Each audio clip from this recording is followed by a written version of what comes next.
अस्सलाम वालेकुम।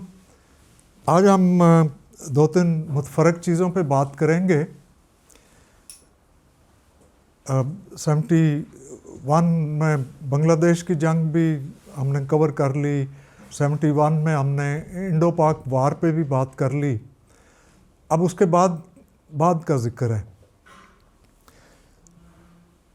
1976 में मैंने स्पेशल सर्विसेज ग्रुप यानी कमांडोज़ में जाने के लिए एक नाकाम कोशिश की। ज़रा एसएसजी के लिए अट्रैक्शन तो बड़ी होती है। मेरे अपने एक सीईओ थे जो एसएसजी के बानियों में से थे, और एक बार जीएचक्यू की तरफ से आया कि जो आप एसएसजी जाना चाहें उनका टेस्ट होगा, और कोहाट में ना, उसमें अटक फोर्ट में। तो मैंने भी अपना नाम दे दिया और मैं चला गया। और पहले दिन उन्होंने हमें कोई मेरे से 4 या 5 मील की दौड़ के लिए कहा, और उसमें मैं 15-20 लोगों में से दूसरे तीसरे नंबर पे था।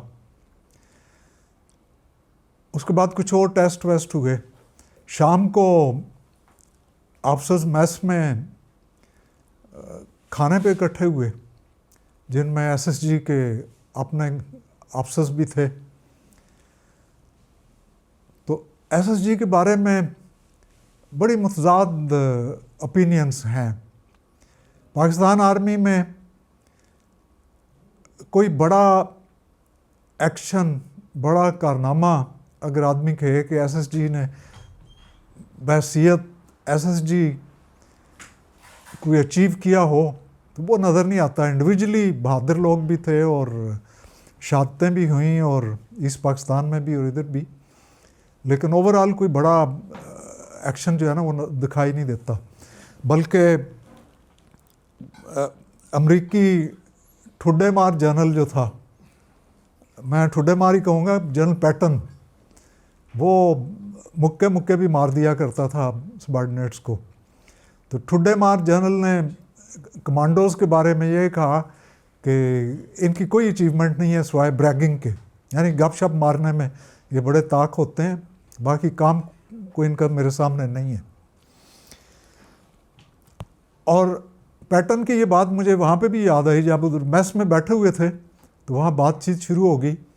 तो पाकिस्तान आर्मी के एक सबसे फेमस, सबसे वेल नोन कमांडो जो हैं, मैं अब नाम नहीं लूँगा, अल्लाह को प्यारे हो चुके हैं, अल्लाह उन्हें बख्शिश करे अल्लाह उनकी, लेकिन उनके किस्से थे, उनके तराने थे,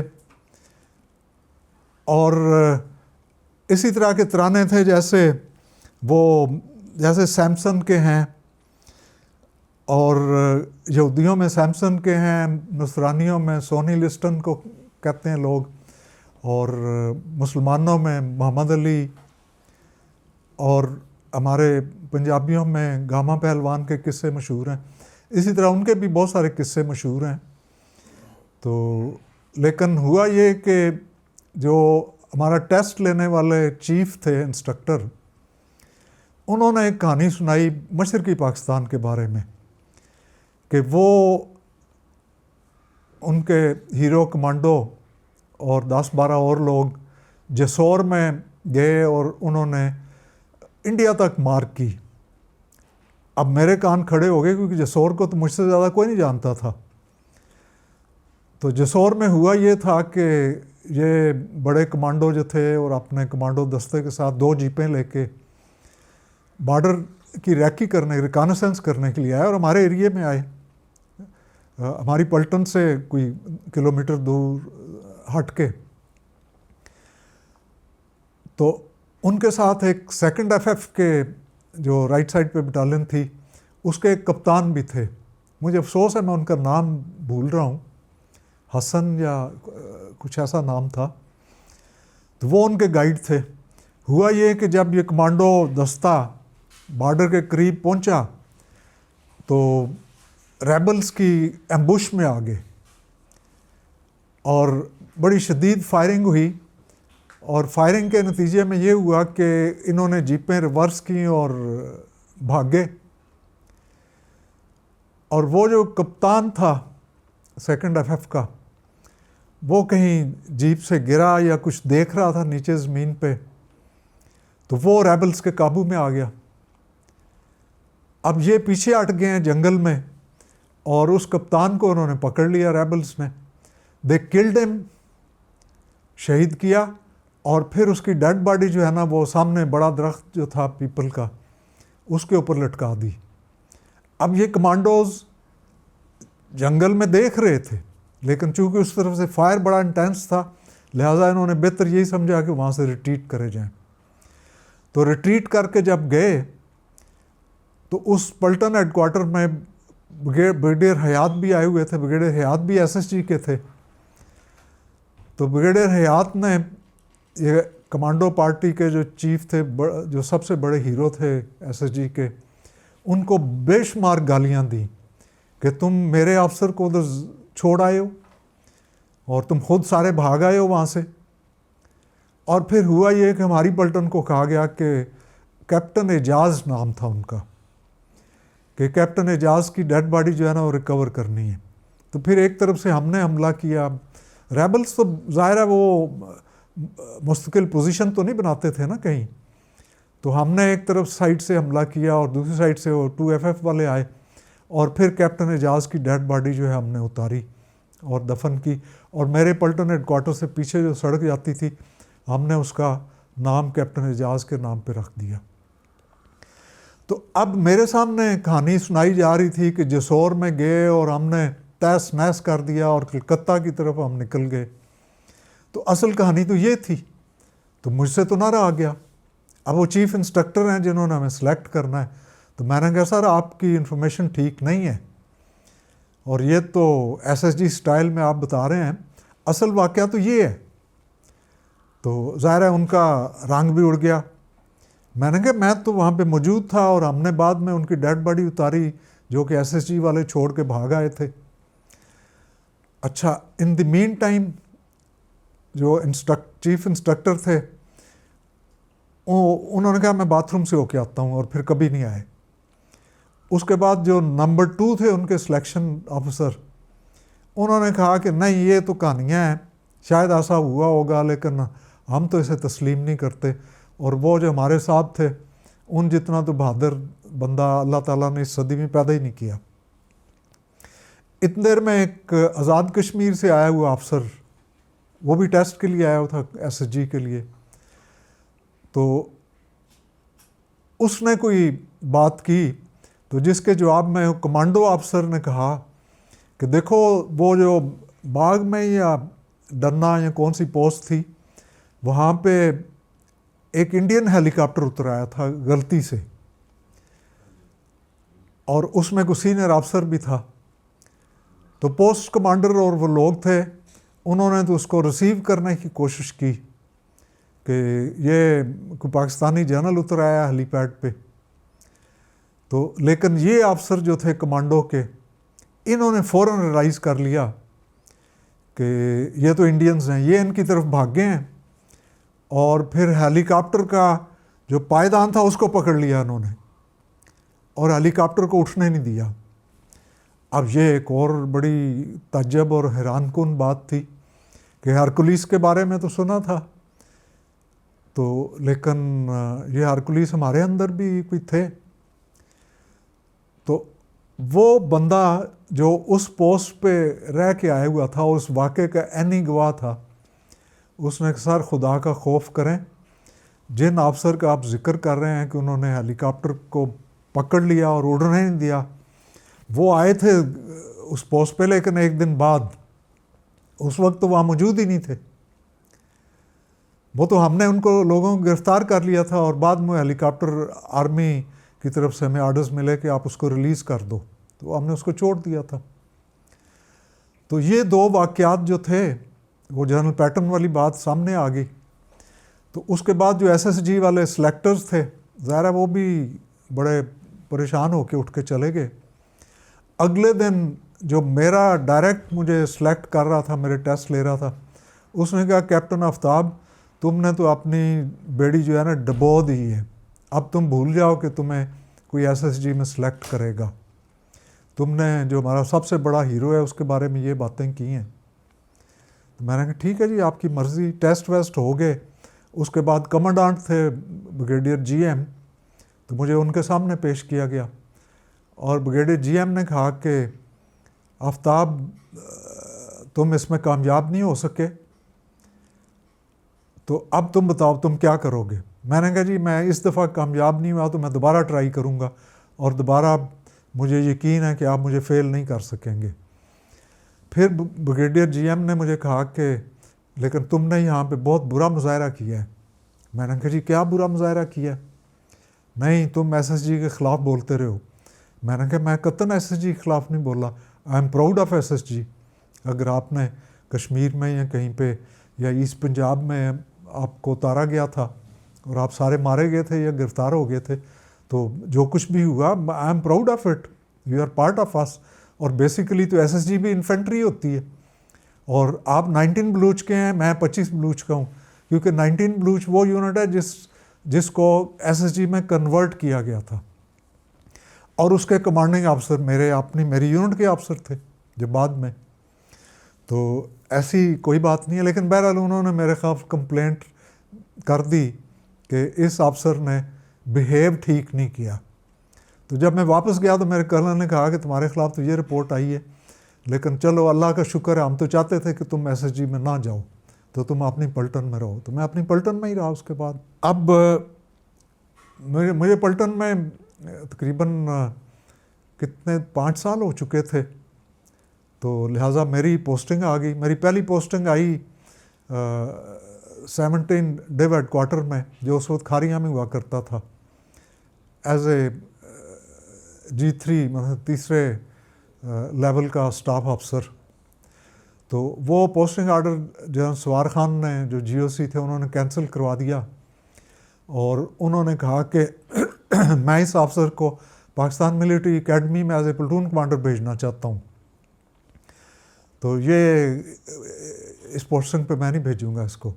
बहरहाल वो तो पोस्टिंग मेरी कैंसिल होगी, वरना मैं तो बड़ा खुश था कि चलो खारियाँ में 2 साल मैं रहूँगा, माँ बाप के साथ रहूँगा। तो लेकिन उसके बाद जनरल सवार तो ट्रांसफ़र हो गए वहाँ से और मेरी पोस्टिंग आ गई 5 आज़ाद कश्मीर ब्रिगेड में, जो कि मुजफ्फराबाद था। तो ये बहरहाल मेरे लिए बड़ी खुशी का मुकाम था कि मैं अब फिर से कश्मीर जा रहा हूँ।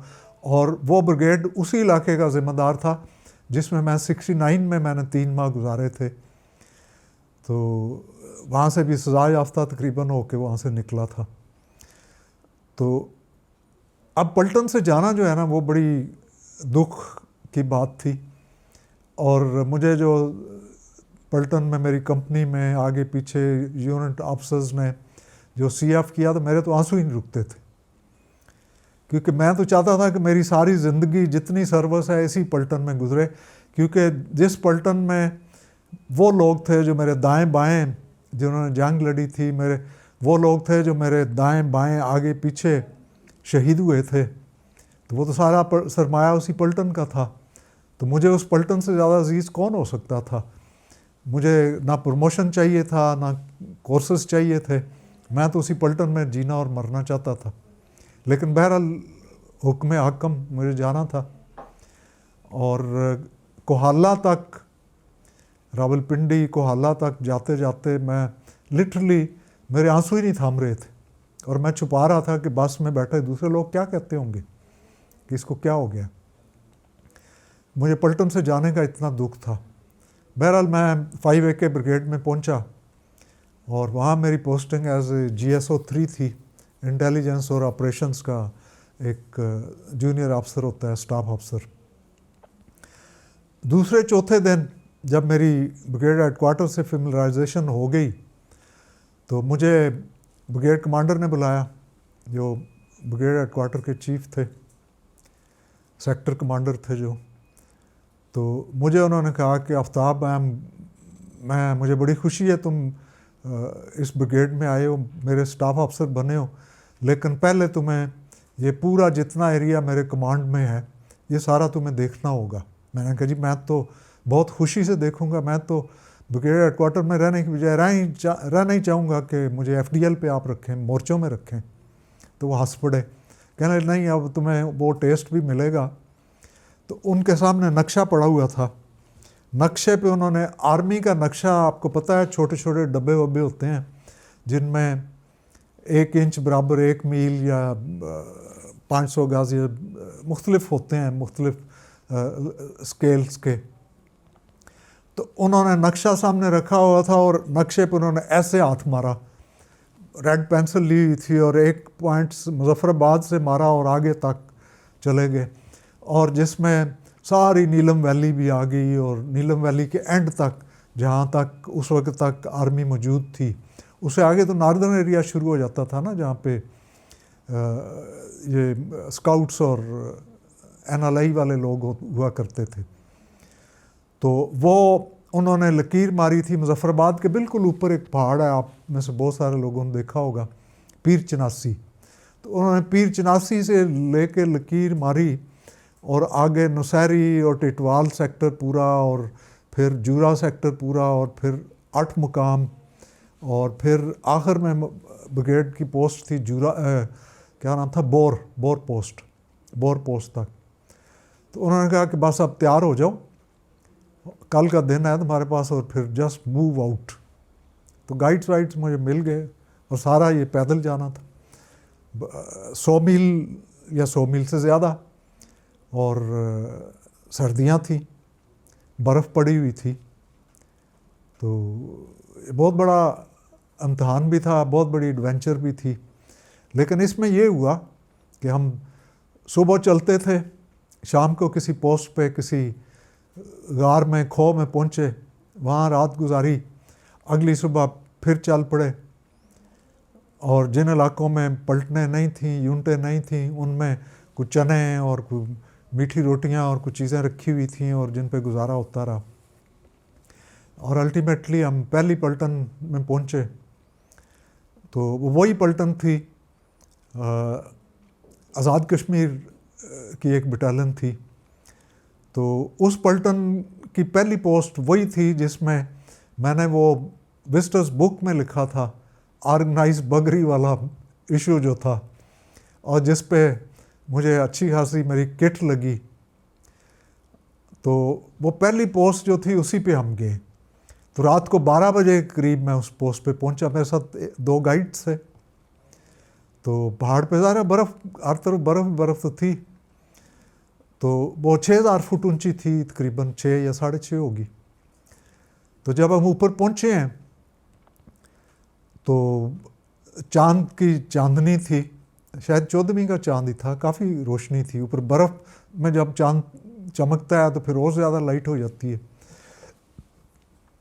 तो वहाँ ऊपर हम पहुँचे, तो जिस ट्रैक पे हम जा रहे थे, ज़ाहिर ट्रैक तो हार्डली ट्रैक था, बर्फ़ ही थी सारी।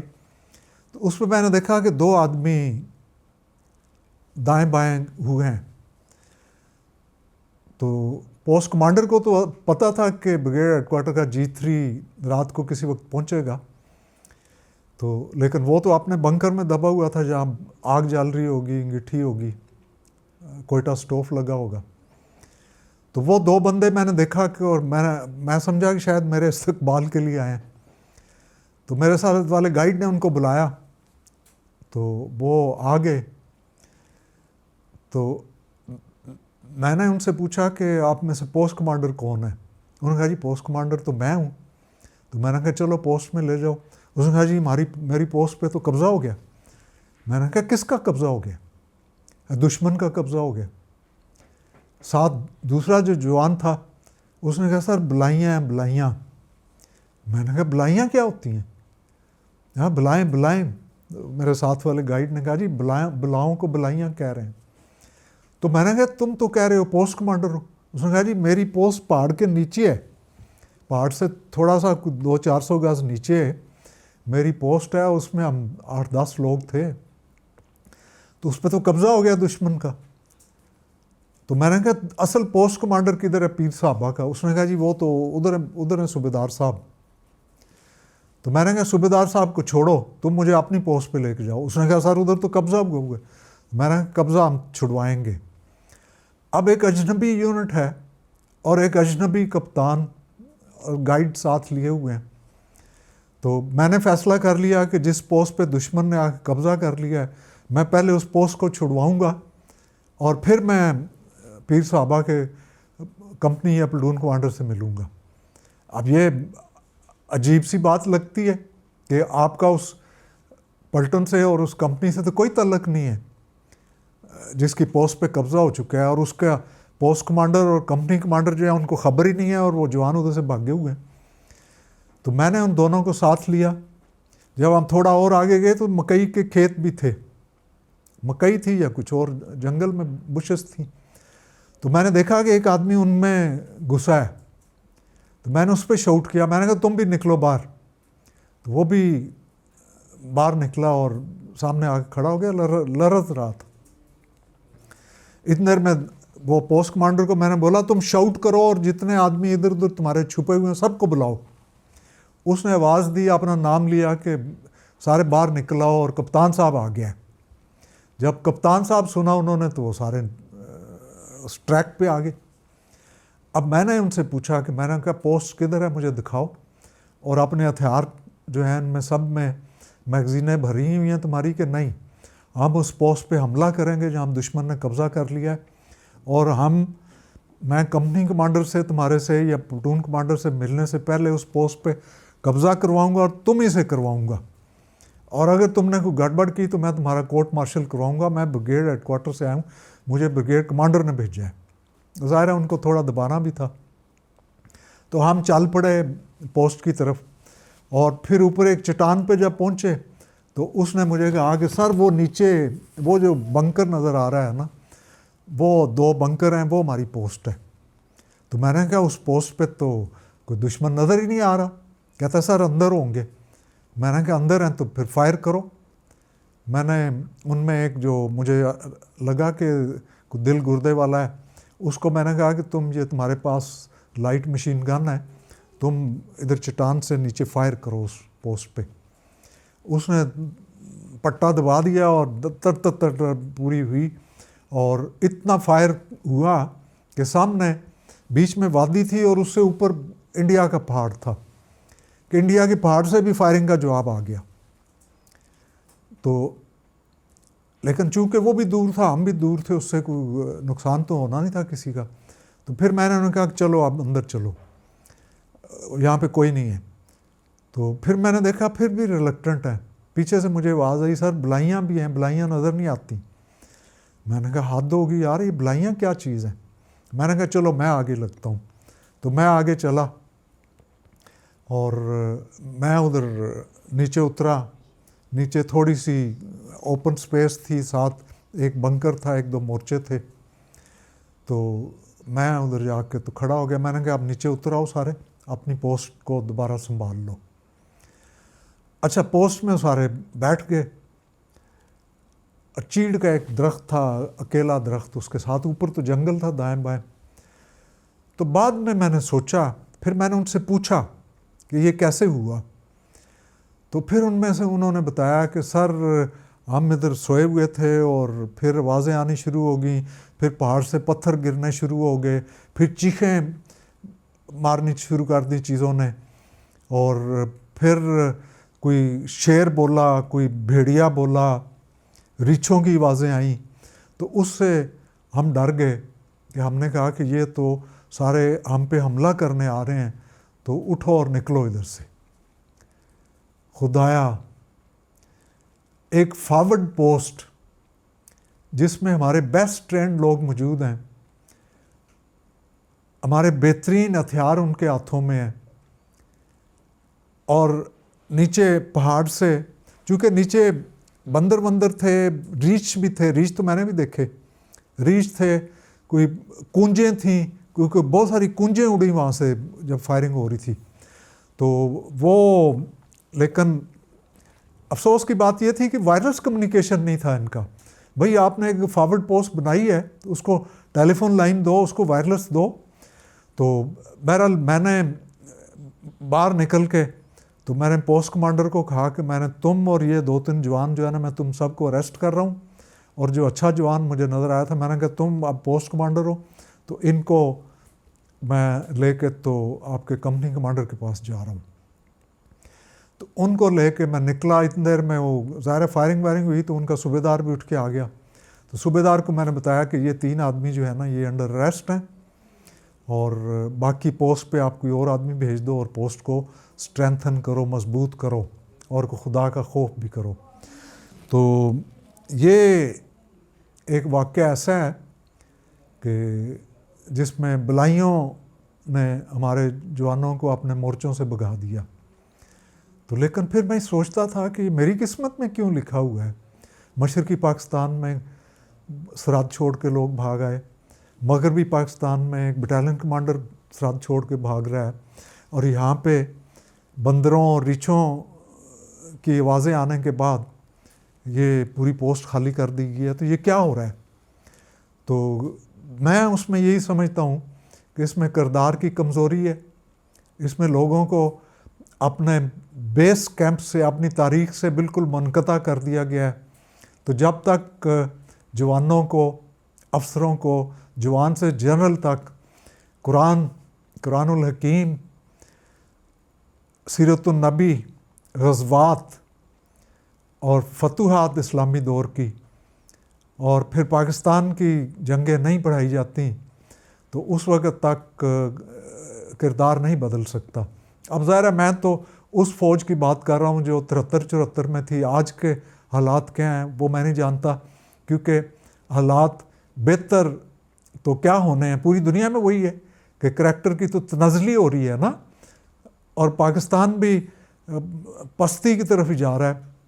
तो फ़ौज पाकिस्तान के लोगों से मुख्तलिफ तो नहीं है ना, तो लिहाजा अभी भी जो कमांडांट हैं इस फ़ौज के, बटालियन कमांडर्स हैं, ब्रिगेड, डिवीज़न और आर्मी चीफ तक, मैं इनसे रिक्वेस्ट करूंगा कि जब तक आप हमारी फ़ौज को किरदार की ट्रेनिंग नहीं देते, हथियारों की ट्रेनिंग बिल्कुल फजूल होगी, इससे कुछ हासिल नहीं होगा, ना पहले हासिल हुआ ना आइंदा हासिल होगा। पहले इनके किरदार बनाएं, इनके अंदर वो चीज़ें सारी उंडेलें, फिर आप इनसे तवक्को करें कि ये फतूहात भी हासिल करेंगे और किरदार की अज़मत भी सामने नज़र आएगी। तो अफसोसनाक है, लेकिन मैं क्या करूं कि मैंने इसी पलटन का जो कर्नल था उसके मतलब एक रिपोर्ट आई कि वो अपने बाग के, पलटन के बाग के सेब और दूसरे फल उखाड़ के तुड़वा के ले जाते हैं और एबटाबाद में जो उनको घर मिला हुआ है वहाँ पे जाके मंडी में बेचते हैं और पैसे पलटन के फंड में जमा नहीं होते। तो वो कर्नल मेरे ज़िले के थे, गुजरात के रहने वाले थे, और वो उनको घर भेजा गया क्योंकि पूरी पलटन खड़ी होगी। जब मुझे उन्होंने बताया कि ये हो रहा है तो मैंने कहा फिर तुम कुछ करो ना। अगर कर्नल पलटन के फल बेच रहा है एबटाबाद में मंडी में जाके, तो वो तुम्हें कैसे यहाँ टिटवाल से आगे श्रीनगर तक कैसे लेके जाएगा? तो फिर उसके नतीजे में ये सब कुछ हुआ और वो कर्नल साहब भी घर चले गए। लेकिन कहाँ तक खुदा के लिए इस कौम का किरदार बनाने की सोचो, ये आपस के लड़ाई झगड़े ख़त्म करो और कुरान, सीरत, ग़ज़वात और इकबाल पढ़ाओ इन सिपाहियों से लेके, जवानों से लेके जर्नैलों तक, चपरासियों से लेके ब्यूरोक्रेट्स तक, और हुकूमती अहदेदारों और एहलकारों को भी, कैबिनेट को बिठा के आप उनको बताओ कि खुद ही क्या होती है। और रसूलुल्लाह सल्लल्लाहु अलैहि वसल्लम का बताओ कि आपने कहा, फरमाया था कि मेरी कौम, मेरी उम्मत तबाह होगी माल की मोहब्बत में। तो अब देखें माल की मोहब्बत में क्या हो रहा है कि आपने अपनी ज़मीनें बंगले बना दिए, आपने अपनी चरागाहें जो हैं वो प्लाजे बना दिए। तो क्या हो रहा है ये? तो खुदा के लिए कौम का किरदार बनाने की सोचें। थैंक यू वेरी मच, फिर मिलेंगे।